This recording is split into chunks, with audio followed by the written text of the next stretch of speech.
Welcome to the DNA of Things, where we explore the intersection of DNA, environment, and behavior to unlock the boundless potential within each of us. Together, we journey into the science and the stories that define how we live, thrive, and realize our highest purpose. Today's guest, Dr. Miles Nichols, is a trailblazer in functional medicine, specializing in chronic illness, environmental toxins, and personalized health strategies. Co founder of the Medicine with Heart Clinic and Institute, Dr. Nichols brings decades of expertise to empower both patients and practitioners in optimizing health and resilience. In this conversation, we delve into Dr. Nichols's personal journey of overcoming chronic illness, which fuels his mission to help others, the transformative potential of functional medicine and AI in detecting, managing, and preventing diseases, practical insights into the role of environment, genetics, and mindfulness in building a healthier and more purposeful life. So join us now as we dive in and discuss not just the science of health, but the art of living well. Dr. Miles Nichols, functional medicine expert specializing in chronic illnesses, including Lyme disease, mold illness, thyroid dysfunction, and autoimmunity. After coming his own battle with chronic fatigue and related conditions, he co-founded the Medicine with Heart Clinic in Colorado, and they're offering integrative care that addresses root causes of illness. Dr. Nichols also leads the Medicine with Heart Institute, training clinicians worldwide in advanced functional medicine practices, a sought-after speaker and certified Wim Hof method instructor, combining cutting-edge science with mindfulness techniques to empower patients and practitioners in achieving optimal health and resilience. Dr. Miles Nichols, welcome to the DNA of Things. Jeremy, thank you for having me today. Oh, my absolute pleasure. Really interested to learn more about the journey, because I have a few close friends actually that struggled with, environmental toxins, and you go on this diagnostic odyssey, to the point where you're like, am I crazy? And so clearly you've been through something similar. It touched you in a profound way. So, take me down into the depths of, despair and pain, and tell me about the journey and how you came out of that. And I'd love to dive in, obviously, from there in terms of like mission, passion, where you're going. But tell me about the overcoming. That's always an awesome place to start. Yeah, I remember the day where I was called into Valerie's office, and Valerie's the president for the school I'm at. And she called me in, unfortunately, not to give me praises about my academics, but to tell me that I've been late enough that she's concerned and wanting to make sure that I'm going to be able to succeed in school, and asking what's going on. And I'm saying, I don't know what's going on. And she says, you're doing great academically. You're going to be a great provider and practitioner. You're going to be able to do good things in the world. I have faith in that. And you're risking it by your tardiness here. And we have a very strict policy about that. And I said, well, I'm trying. I'm going to sleep. I'm sleeping 8 hours, 9 hours, 10 hours, doesn't matter. I'm still tired, sleeping through the alarm sometimes, having a hard time getting out of bed. And I've tried a bunch of things. I've been to the doctor. They've said nothing's wrong. They've said that, I maybe am depressed or something like that, and said maybe I can go to a psychiatrist, but that's all they left me with. And I didn't really feel depressed, but just tired and brain fogging and migraine headaches. And that didn't seem like a depression picture to me. So I don't know what to do. And she said, well, I think there's something medically going on, and don't stop looking, because you want this, and I know you can get this. And I thought to myself, yes, I'm going to figure this out. And it took me to going and seeing some specialists, trying to figure out, going to every alternative provider I could find, going to energy workers, naturopaths, doing all the stuff that I could find and figure out to do, and getting little steps closer, but still struggling. Finally, I found a mentor who was able to help me, because I was going into the medical field. I was able to order some labs and able to do some stuff. And I was learning about functional medicine. And I realized that the labs that my doctor had told me were normal, actually my thyroid, my stimulating hormone, TSH, was in the 3s and sometimes 4s, which isn't considered abnormal per conventional guidelines, but actually isn't as optimal, isn't functional. So it led me down this road to research and look at papers on thyroid issues, because I thought, well, maybe there's a thyroid issue that's subclinical. Maybe that's part of what's going on. And I read a paper about a bacteria in the stomach, H. pylori, and thyroid link. And I thought, well, let's test myself for H. pylori and just see. And I did a stool sample, actually 2, and one of them found H. pylori, even though I didn't have any stomach symptoms or gastritis or ulcer or acid reflux or reason to think that I might have H. pylori. It still found it, actually, from the connection in research between thyroid H. pylori. And I thought, oh, maybe this plays a role.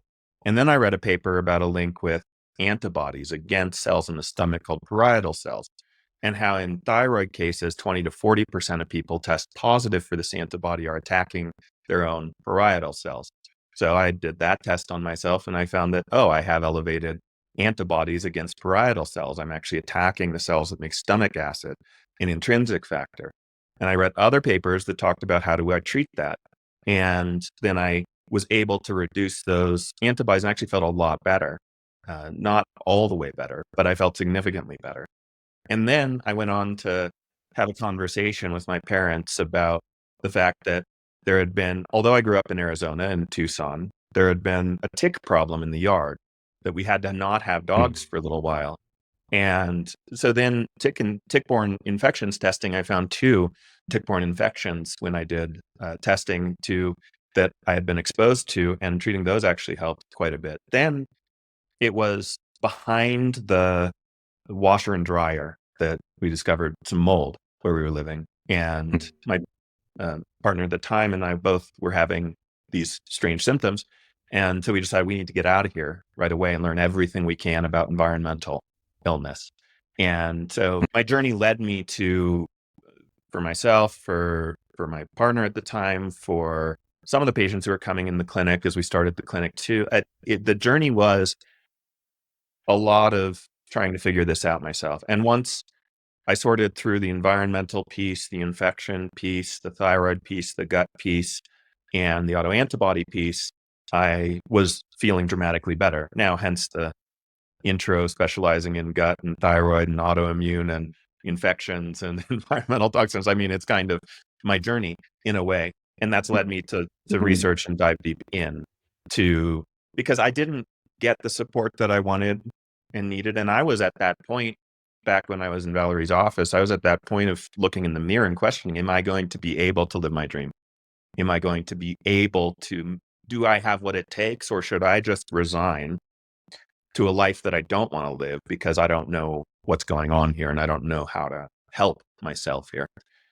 But I'm so glad that I got that nudge, that inspiration of someone to say, I think something's actually going on beyond what your doctor has told you, for me to take the next step in that journey of saying, you know what, you're right, and I'm going to figure it out. And it took a long time, but I decided I needed to help other people to do it hopefully quicker and easier than I had, in terms of getting to where I feel really good. And now, since I feel really good, I've been journeying into, well, now what about what's optimal? How do I optimize function? How do I look at the things that could come up in the future? And that brings me back to my upbringing and some other things that occurred with family. And how can I get ahead of some things that are coming that are inevitable? And how can I function as optimally as possible today, performance wise and mood and energy, and to live my life fully while also looking at the future? Wow. What a journey. They say it's impossible to pull yourself up by your own bootstraps, but I mean, kudos to you for, the drive, the initiative, and the resources to get you to the other end of that diagnostic odyssey. Maybe just for my own benefit and for folks listening also, what is functional medicine? It's a good question. And if you look it up, you'll get some different definitions, and you'll find a lot of That's why I'm asking the expert. Yeah. And you'll find a lot of providers who say that they do functional medicine after going to a weekend workshop with a supplement company or something like that. So it's tricky. It's tricky to know what is real functional medicine. So what functional medicine is not, is functional medicine is not looking at diagnosing symptoms and treating those symptoms with interventions that are based in trying to modulate or manage those symptoms. So functional medicine is not saying, hey, there's high blood sugar, so we're going to give a medication to suppress blood sugar. It's saying there's high blood sugar and instead saying why is there high blood sugar and what can we do to allow for the glucose regulating mechanisms in the body, like insulin, to function better. So that's where the function comes in. It's functional. We're looking at the function of insulin, glucose in the body, and we're saying, okay, if blood sugar is high, how can we improve the body's function of handling glucose such that a medication would not be needed and that we can be as close to optimal function? We're not just looking at, because in the standard of care is if someone has prediabetes, they're on their way, they're certainly not optimal, watch and wait. And we know from data and research that within 5 years, on average, someone who's pre-diabetic will become diabetic. Now they get a medication once they're diabetic, often for the rest of their life. And that's really good for the manufacturer of that medication, but not so great for the healthcare spend, which for diabetic type 2 is about, over 10,000, I think it's 14,000 or so per person per year who's diagnosed with type 2 diabetes on average. I mean, that's a huge spend.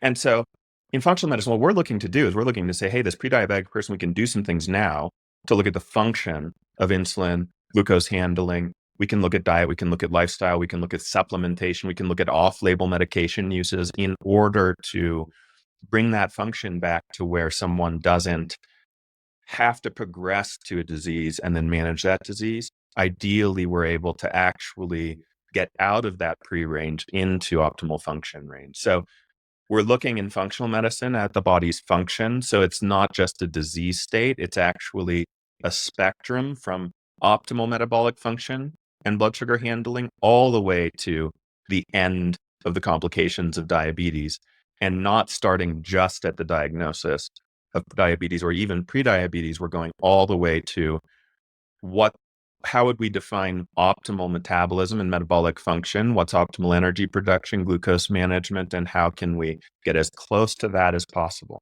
And how can we assess where people are before it becomes a disease? That's functional medicine in a nutshell. Right now, we're dealing with chronic disease epidemic. The CDC says approximately, and this is the CDC, the Centers for Disease Control, so this is a conservative estimate, 6 in 10 Americans have at least one chronic disease, and 4 in 10 have 2 or more chronic diseases. And that begs a question of what's normal. Is chronically diseased normal when 6 in 10 American adults have at least one chronic disease? Is that normal? Should that be normal? And why is that getting worse despite the fact that medical spend is tremendous and going up?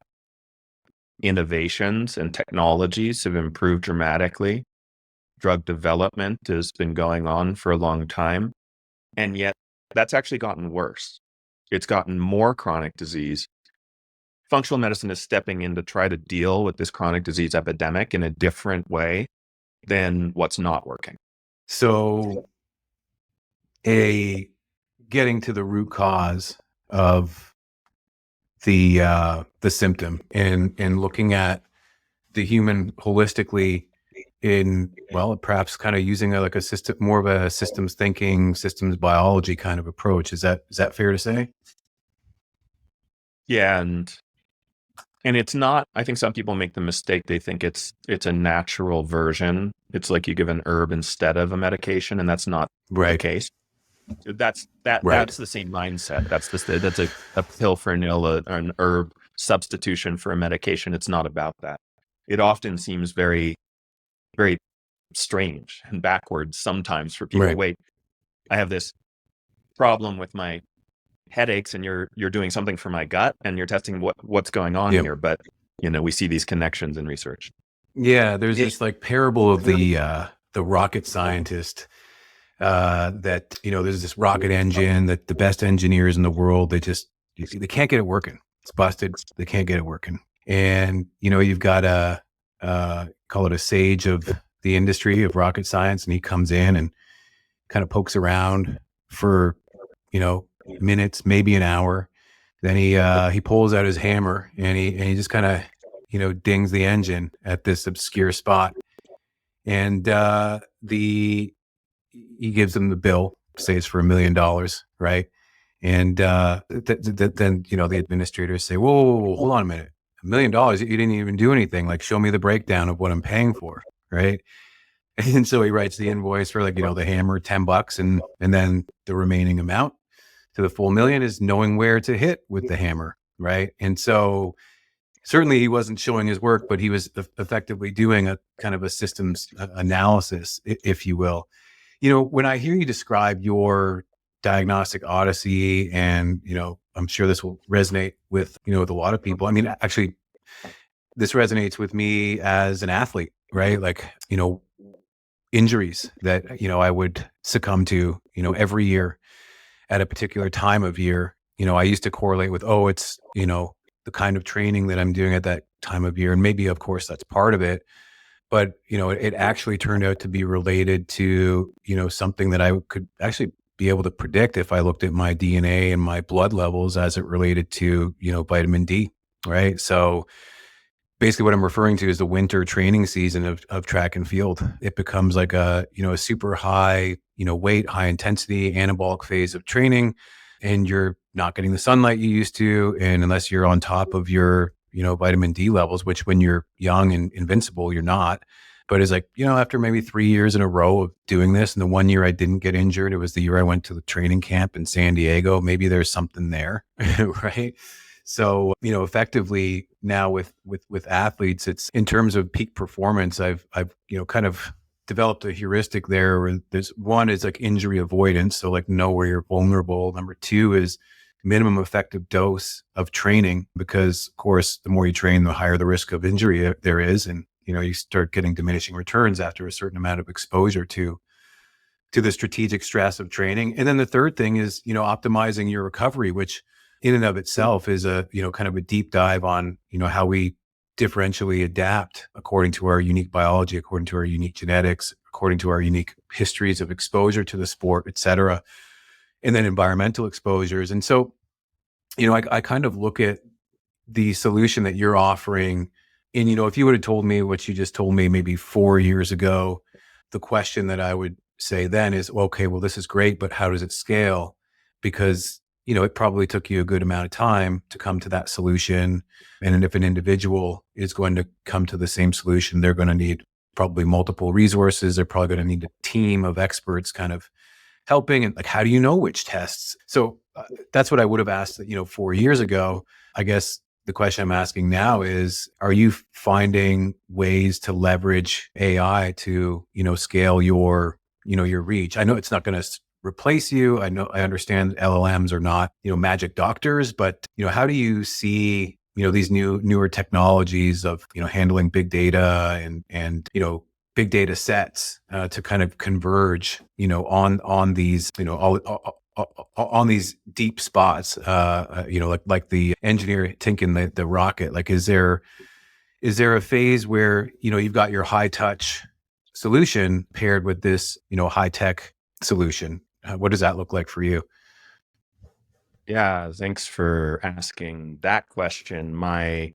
Growing up, my dad was a doctor. He also had a master's in public health, and he had top-notch training. He was Stanford Medical School and Harvard Public Health, and he taught in the medical school public health and was on top of the research, looking at what keeps people healthy, what helps to actually make health decline. And then he went into policy and became a politician and lots of other things. But he was a brilliant man. He was a loving man. I actually don't remember a single time of him ever yelling at me or other family members. It was incredible, beautiful soul, amazing man. And it was I was 15. I was babysitting for a friend of my sister, and I got a call, and it was one of those old school kind of cream colored big phones with like the curly cord, and pull Mm-hmm. it up and answer the phone, and it's Claudia from church, and she says, something's happened. It's your father. And literally, he'd been in office just a couple of months before. He had been taking me out to look at cars because my 16th birthday was coming up, and he wanted to help get me my first car. And now he was gone. He had passed on Wow. suddenly and unexpectedly while in office. And just shortly before that, he had given a call to our family, and he had said, "I think this job is going to kill me." There Wow. was, and we didn't take that seriously, but there was a lot of pressure. There was a lot going on. He was managing a lot. There was a lot of people giving him a hard time for having two jobs. And there's a lot going on in the background. And I got thrown for a loop of what is health, and why did my dad, who had the best of the best that I knew of, medical training, why didn't we see this coming? Why didn't we see this in advance? How come this was a shock and a surprise? I don't believe today that this would have been a shock and a surprise with the advanced diagnostics and AI and things that we have, because what I know about myself is, because I've been able to do a CT angiogram, coronary CT angiogram with AI analysis called Clearly.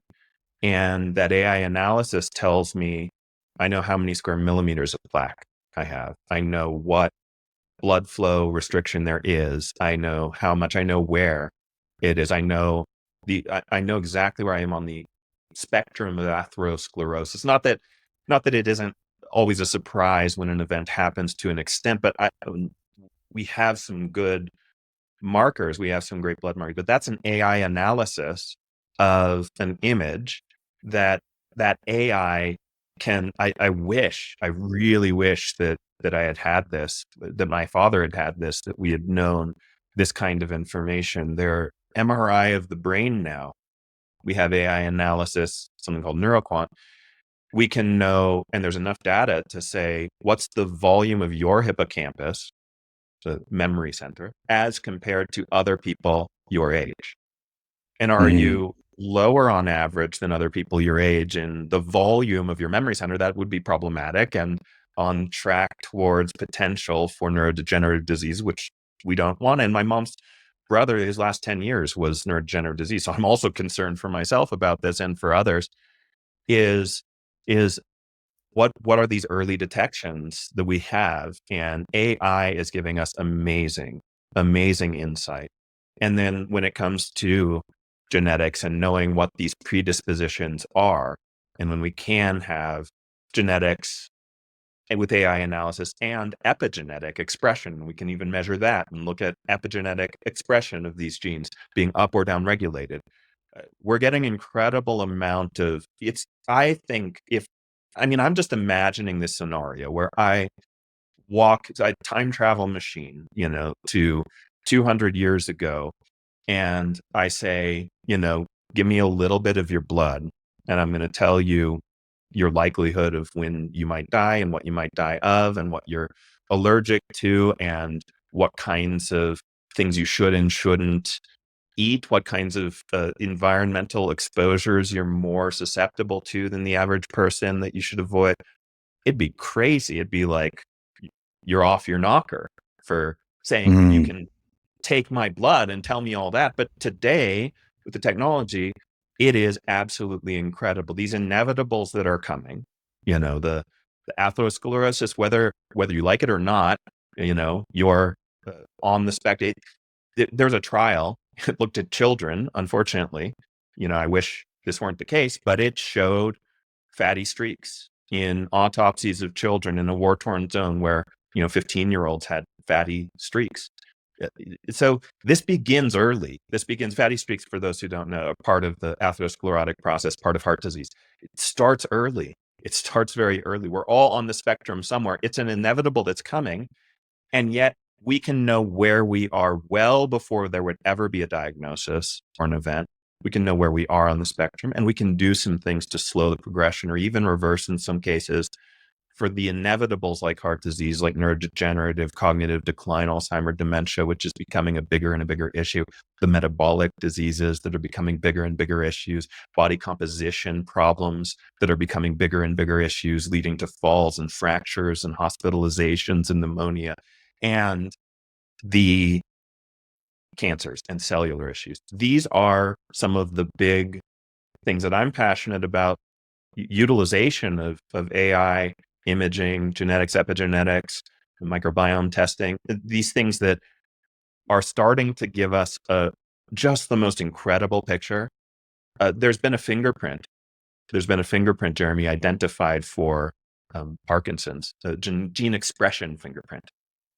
And I mean, this is incredible because I have a couple people in their 20s or 30s who are expressing the genetic fingerprint for Parkinson's.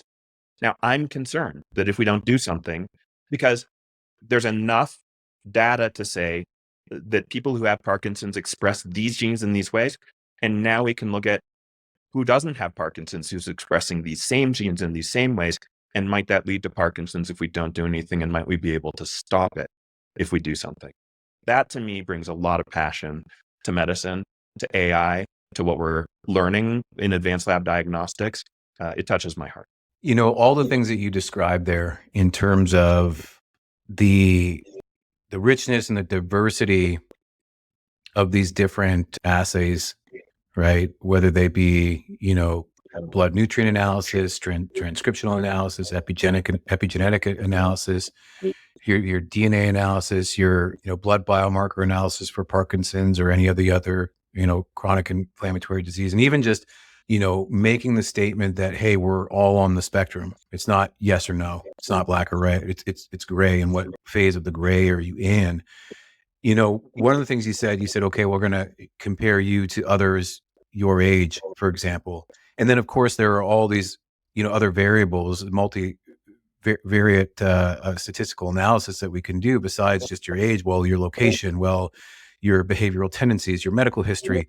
But then there's also the longitudinal analysis. So there's the me of today compared to the me of 10 years ago, compared to the me of 10 years in the future.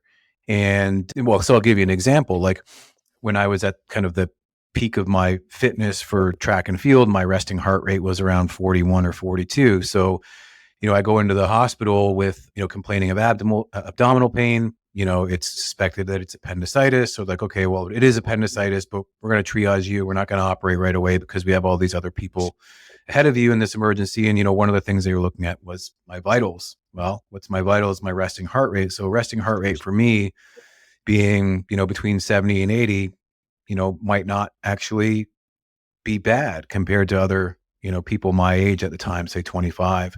But compared to my resting heart rate, it's like, ooh, actually you're tracking pretty high. So like if I had an Aura ring at the time, it would be clear that this is an elevated heart rate, right?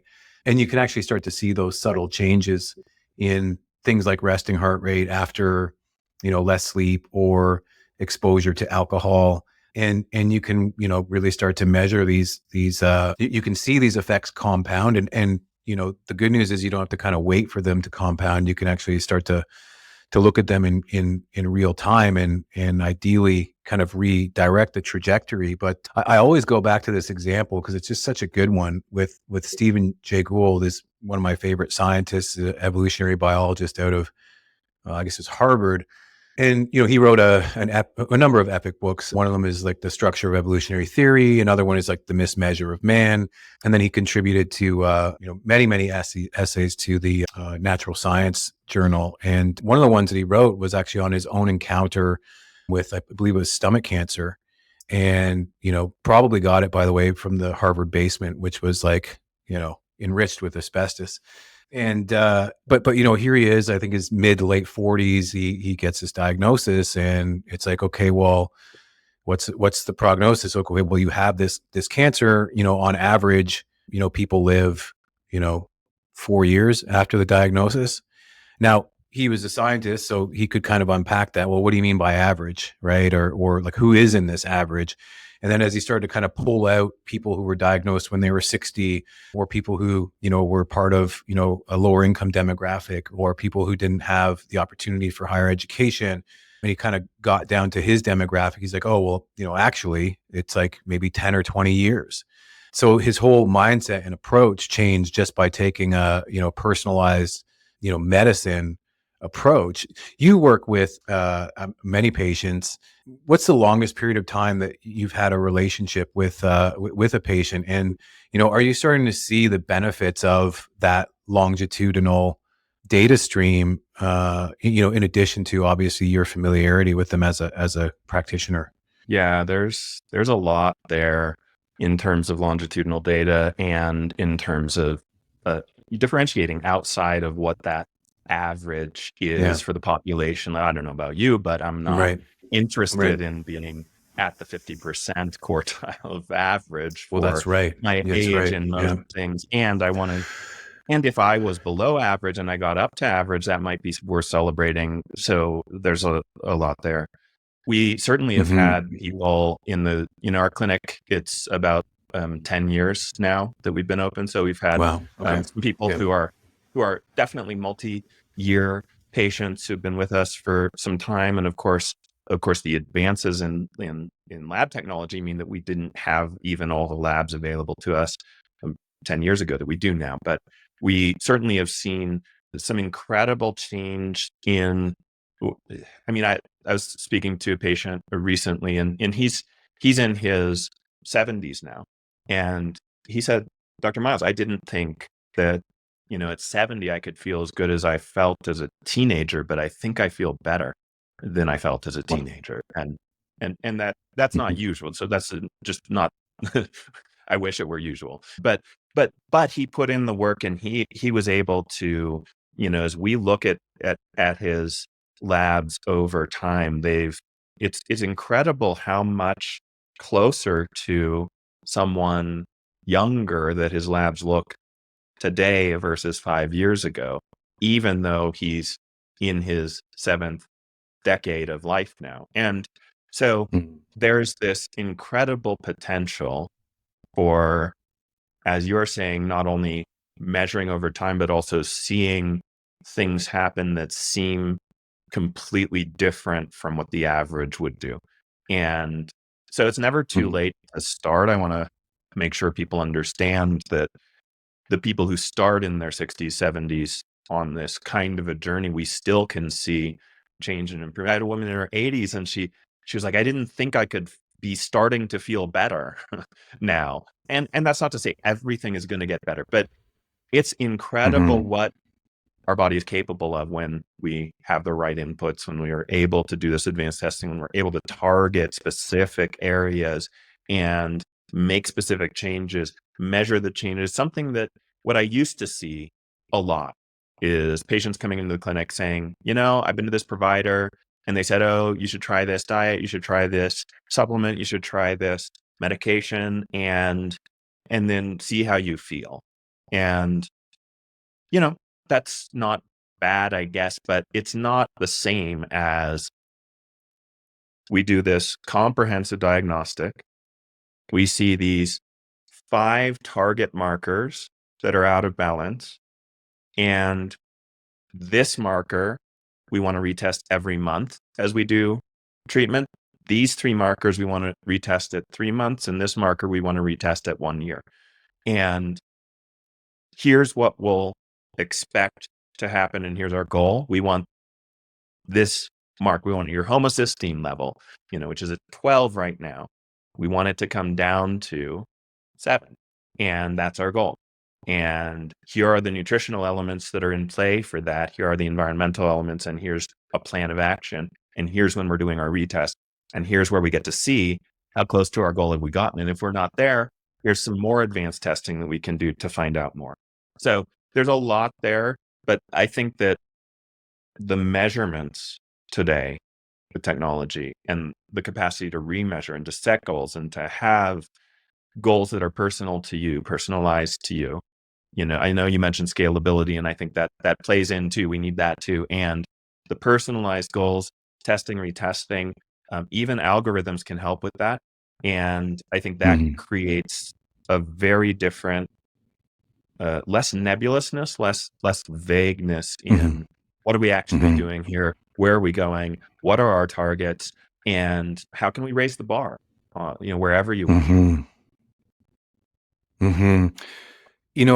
As you were talking, I was thinking. I'm currently reading a book called "Thinking in Systems" by Danella H. Meadows, and the interesting thing well, it's a very fascinating book. I mean, anybody interested in anything, honestly, this book can be applied to everything. It'd be applied to functional medicine, systems biology, ecology, politics.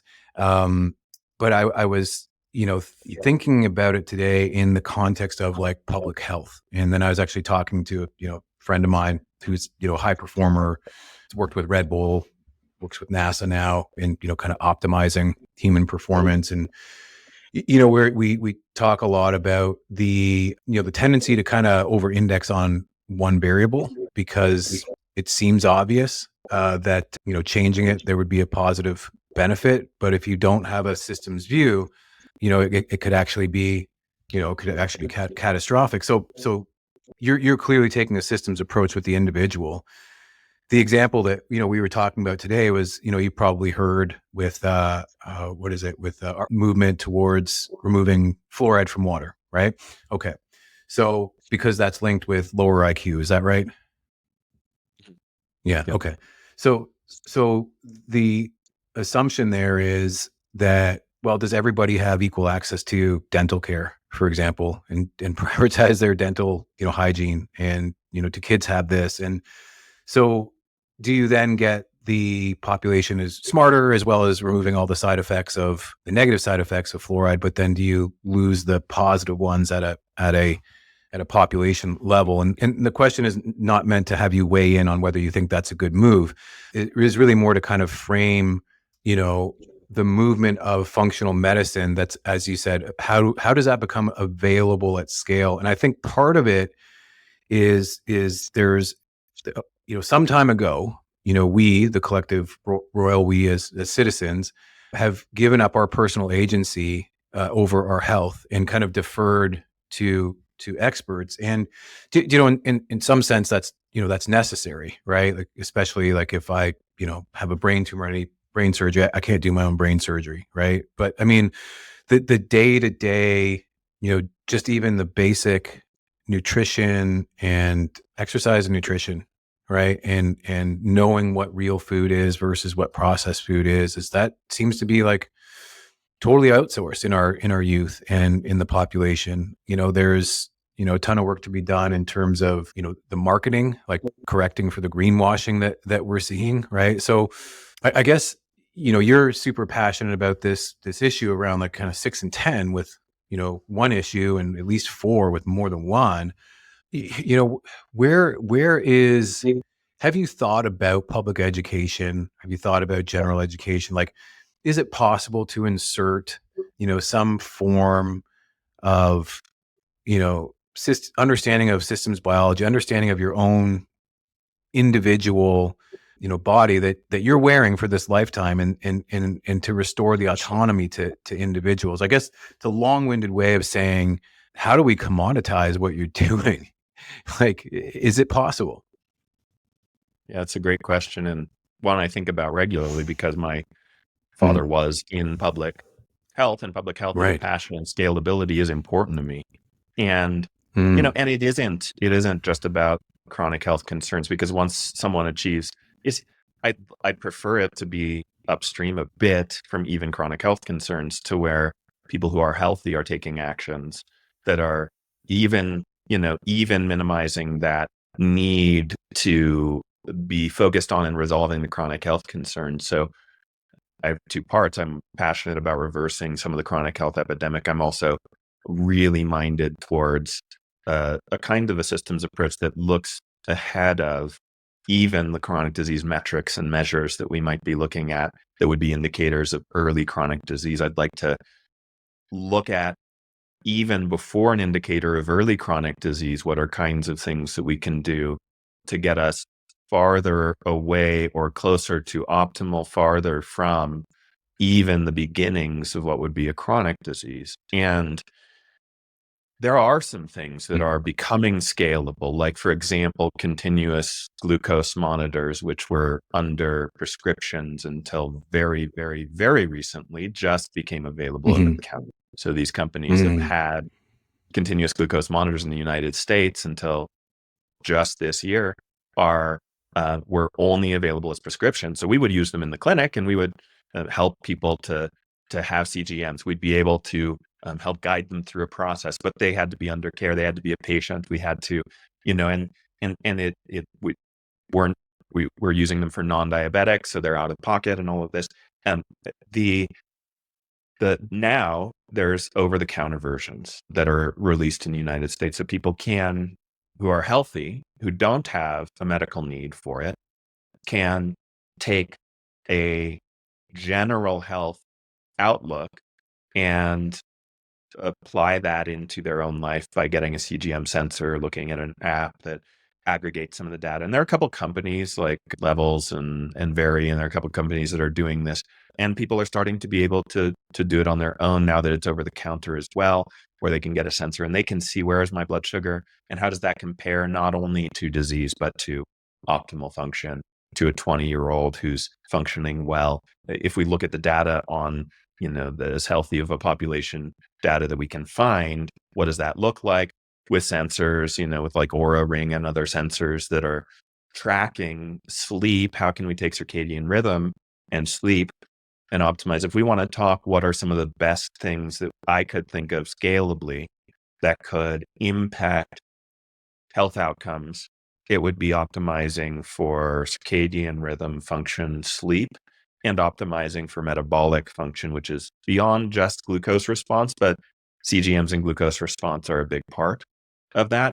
If we can optimize for those two things, we're really going pretty far into prevention. And there's a lot more to do, of course, than those things, but metabolic and sleep function end up being a part of a lot of the chronic disease and a lot of the inevitables that are coming, like heart disease and neurodegenerative disease, are accelerated by inflammation. And we're dealing with exposures today, and these exposures are things that I wish there were easier things to do, but I mean, the air, the water, the environment that a person is living in are incredibly important, and stress is incredibly important, and even the comforts that we live with today get in the way of health in a big way. I would say that comfort actually is one of the big obstacles to health. And so when we have, water, even in the United States, tap water is a massive source of microplastics. You think tap water, it's not in a bottle, it's not in plastic. Well, they've measured and it's not looking good. There's a lot of microplastic and nanoplastic, and these contain chemicals and phthalates and phenols and endocrine disrupting chemicals that are disruptive to the function of the body. There's a study that looked at plaque. It scrapes plaque out of carotid arteries for people who have plaque, and factoring for the same amount of plaque, they've sent it off to the lab, the more microplastic in the plaque. So they're actually measuring the plaque for microplastic. The more microplastic in the plaque, the worse the outcomes, even with the same amount of plaque. So we're, environmental exposures, doing simple things like understanding a little bit of the science, getting educated, and then cleaning up a few things: the water, the air, sleep, metabolic function. And so there's some nutritional elements to this. And these would just go so far on a population level to do a few of these things. Yeah. I mean, it's amazing to think, like I think back like 20 years, and I had like a handful of people who were, let's just say in their 20s, 30s, who were dealing with like some kind of inflammatory issue.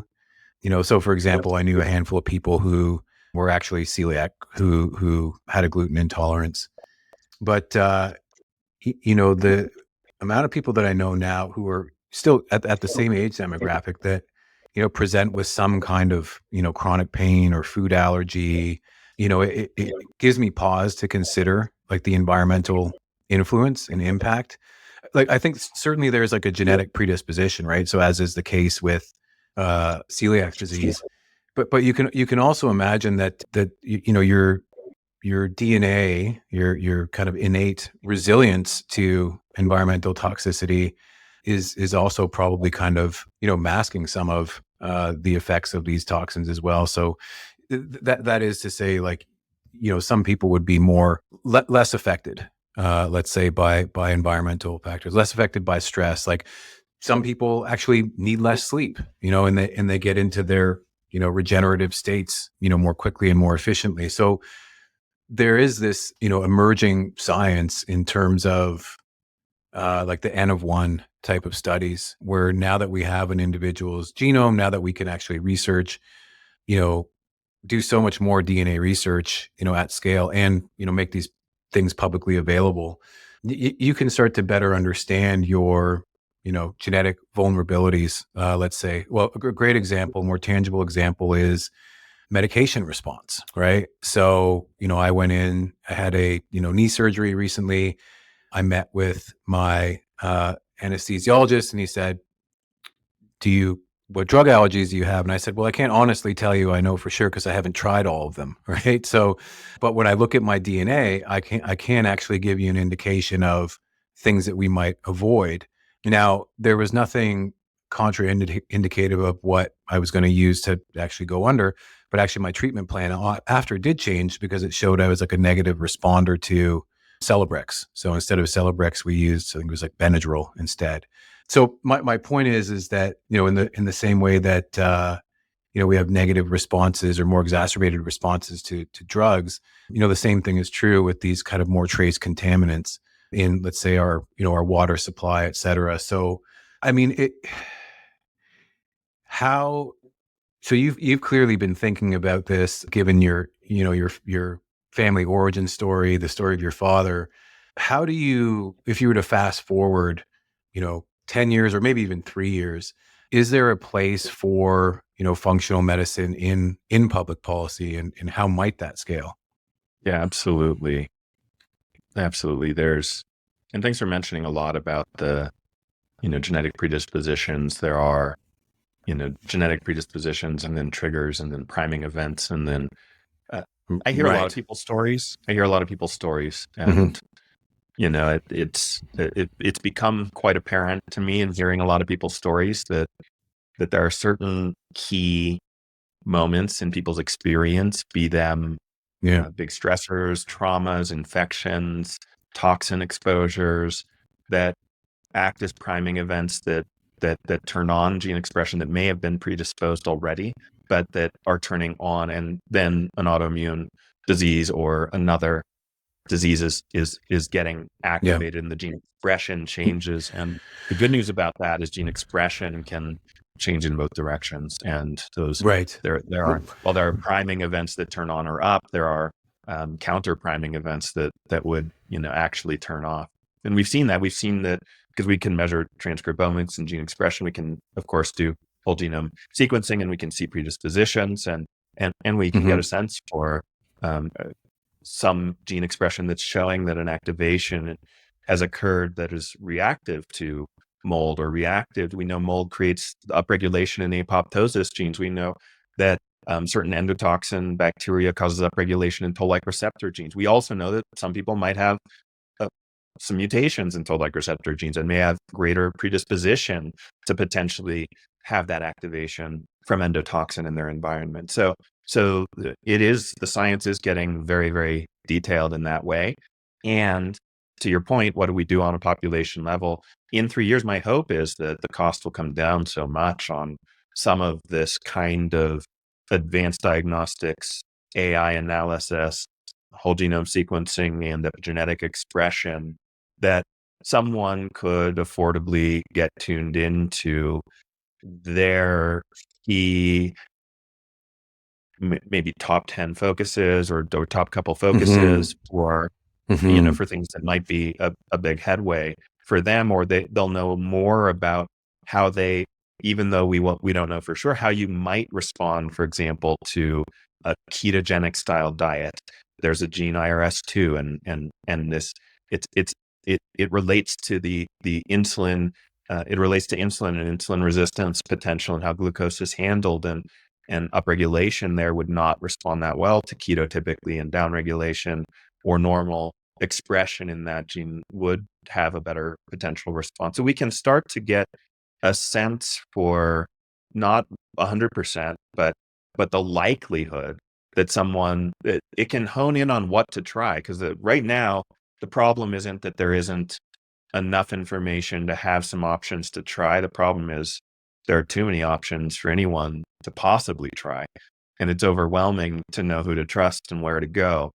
And if we can guide on where to go based on data that's been really, and there's a program that's being given in a lot of functional medicine offices now, and it's a diet and lifestyle program that's a 60-day elimination and reintroduction diet process paired with some lifestyle changes, paired with some supplement ideas. And they have enough of a data set now that they can take AI and analyze, and they can say, on average, someone who does the 60-day process who's overweight loses about 14.1 pounds. And on average, someone who is on a medication for high blood pressure is able to reduce by about 50%. So some people are coming off, some people are staying on, but on average, we can say about a 50% reduction in blood pressure medication over 60 days. And so this AI analysis is going to start to get so good that we're going to be able to try tweaking one thing, getting enough data about that to where we can start to create these programs that are scalable and affordable enough to interest payers and to interest systems and to interest maybe even schools and governments at some point. Yeah. Well, so is this sort of, was that study or that service, was that done within your clinic with that medicine with heart, or is that somewhere else? Well, it's actually in a lot of clinics. So it's I see. Okay. it's a platform that many hundred, there's, lots of functional medicine clinics who are running people through the same program again. So we can, with scale, start to analyze the data on a bigger level than any one clinic ever could. Amazing. Yeah. Well, it makes me think of, you say, on average could we improve the on average outcome by segmenting the population first and giving them a precision solution? So, it's something like polygenic risk scores, for example. You can look at, heart health as an example in response to statins. Some folks are going to be, genetically superior in terms of their response, or some are going to respond more meaningfully, more significantly to a ketogenic diet, let's say. So those are kind of ways to, as I say, segment the population first, and then the question is if we do this, personalized care based on predisposition, do we see the average increased? Can't remember what it was, like 16 pounds to 20 pounds, right? Yeah. So that it is amazing just that we can even have, that conversation. So I said, I mentioned at the beginning, I was going to finish with 3 questions. So if we revisit kind of the preamble we discussed before, like, hey, if this was your last podcast, what was the message we would want to share with the world? And this is us now, like I think we've been saying it without saying it, but I love to kind of bring the critical message forward here. And then, who specifically, needs to hear this message above all others. And then of course, the third question is, who absolutely must be on the DNA of things. We haven't really gotten into the mental health side much, or the emotional, the spiritual aspect much. But what I would say is that if this was my last podcast, I had to say something meaningful here, that health is important, and so is happiness, and so is purpose, and what gives meaning and fulfillment to life. I had in college, I was working at this place in New Mexico, this ranch called Ghost Ranch, doing outdoor adventure, and the director for the outdoor adventure program, I mean, this, incredible guy. He's over 6 feet tall. Connor is a beautiful, amazing man who is doing really great work in the world and working with kids and working with people and taking them outdoors and having these, in nature, these profound experiences of connecting with something bigger than themselves. And yet, it was years later that I got the call from a family member, because we had been in dialogue, and he would call me periodically, and we'd speak about some spiritual things, about being in the present moment, about connecting with nature, about connecting with something bigger than oneself. And I got the call from his family saying he had committed suicide. And, and he was kind of a pinnacle of health in a lot of ways, muscular, body composition, fit, lots going on physical health wise. And yet, what is health without some degree of meaningfulness in life, some degree of happiness, some degree of enjoyment?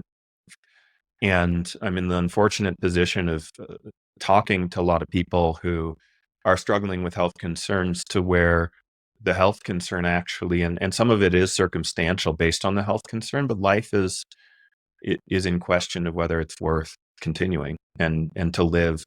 It's one of the things that I do believe is so important, that isn't spoken about enough, is to find internally something that's unshakable in the face of challenge and struggle in life. And for me, that journey has been to find a sense of inner peace and contentment and love that's not touched by, even when things are the worst that they've been in my life, even when I'm going through the worst of the worst.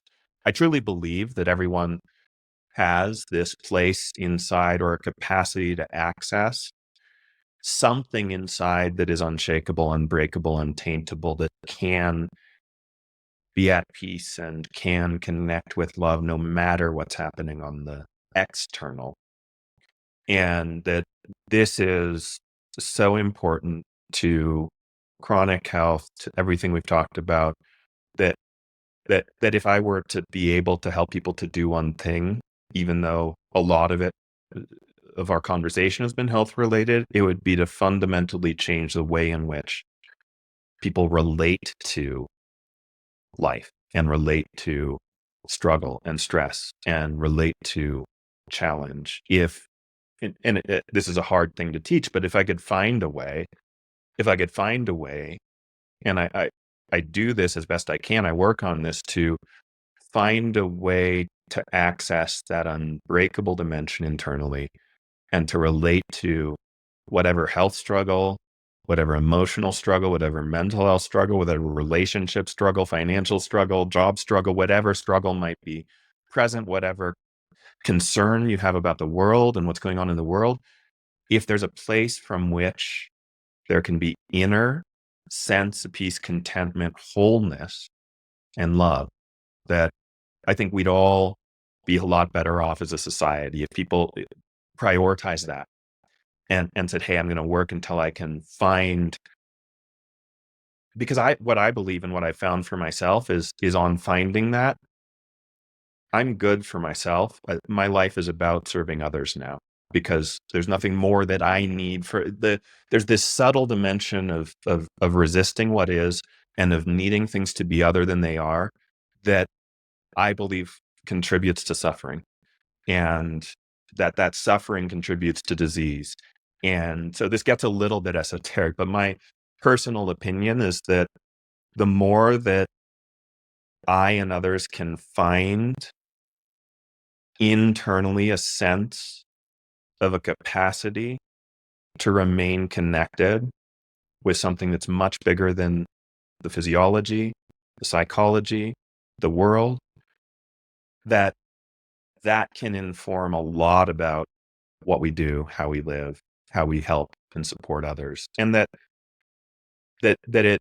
for me, it brings up what's important in life, and spending time with people, having conversations like this, sharing with the community, just touch my heart, because I know that there are people out there who will hear this message and who do want to find something in themselves, or maybe they're having a trouble remembering or believing that there is something unbroken in themselves. And I want you to know that there is something unbroken in you. I believe that. And I want for you to learn to access that. And so that's my message. That's beautiful. Yeah. Thank you so much for that. And then the last question was, who would you nominate as the next guest on the DNA of Things? Yeah. So many beautiful and amazing souls and people out there who have such an incredible and important message to share. So I can give you a list, but there's a person who's doing some very interesting work in the world of gene therapy. His name is Mac, and I'd love to introduce you to Mac. He's an amazing person who's he has a company that's developing plasmids, and these plasmids are able to surround the DNA and fat cells and secrete genes. They're secreting proteins that genes secrete. So it's considered gene therapy, but it's actually, it's not altering the genome itself. It's a plasmid that surrounds the nucleus and is secreting the same protein as a gene.